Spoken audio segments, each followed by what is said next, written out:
అలాగే చిత్రపూర్ కాలనీలో ఎంతో కుంభకోణాలు జరుగుతున్నాయి. కార్మికులకు రావాల్సిన 69 ఎకరాలు కొంతమందికి రిజిస్ట్రేషన్ అక్రమ రిజిస్ట్రేషన్లు అయిపోయి, కొంతమందికి అక్రమంగా అమ్ముడిపోయారు, కొంతమందికి బయట వాళ్ళు వచ్చి ఎమ్మెల్యేలకు ఉన్నాయి, అక్కడ ఎంపీలకు ఉన్నాయి, పోలీసు వాళ్ళకు ఉన్నాయి.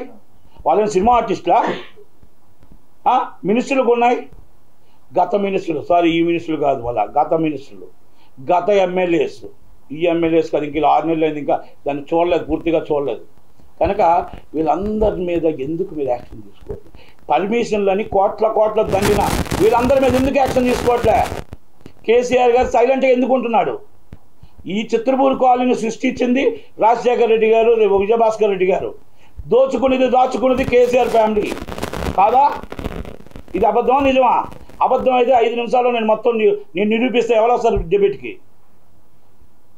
శ్రీనివాస్ యాదవ్ గారికి అన్నీ తెలుసు, ఆలోపన అనిల్ గారికి అన్నీ తెలుసు, చచ్చిపోయిన కొమరం వెంకటేష్ గారికి తెలుసు. ఎన్ని వందల కోట్లు క్యాష్ విత్డ్రాల్ చేశారు, ఎన్ని వందల కోట్లు ఎంతమంది కార్మికులకు అన్యాయం చేశారు.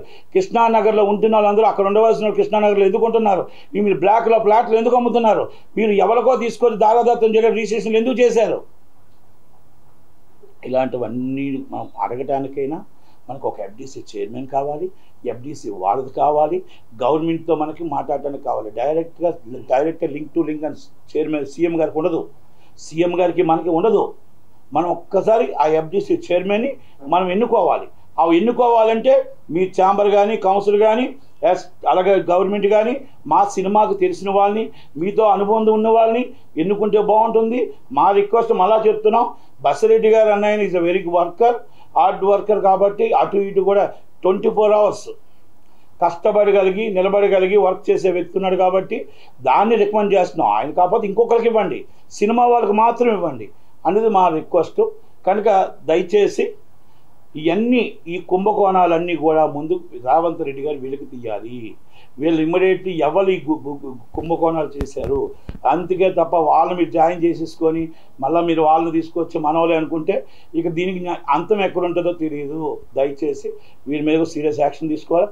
డ్రగ్స్ మీద కూడా ఇది ఎలా జరిగింది, ఏం జరిగిందని మన తెలంగాణ పోలీసులు కూడా కర్ణాటక పోలీసుల మీద ఆరా తీసి ఎక్కడ ఏం జరిగింది, ఏంది ఫేక్ న్యూసా, నిజం న్యూసా, నిజంగా వీళ్ళు చెప్తుంది అబద్ధమా, వాళ్ళు చెప్తుంది అబద్ధమా, కావాలని మొత్తం తెలుగు వాళ్ళందరినీ ఇరికిచ్చారా, కావాలని కర్ణాటక వాళ్ళని తప్పించారా, ఇరికిచ్చి పాప అమాయకులైన తెలుగు వాళ్ళందరినీ ఒక ఫ్లైట్లో తీసుకెళ్ళి అక్కడ పడేసి ఆ కేసు ఏమైనా వీడియోలు తీసి బయటకు వదిలేరా, ఇవన్నీ కూడా అనుమానాస్పదంగా ఉన్నాయి.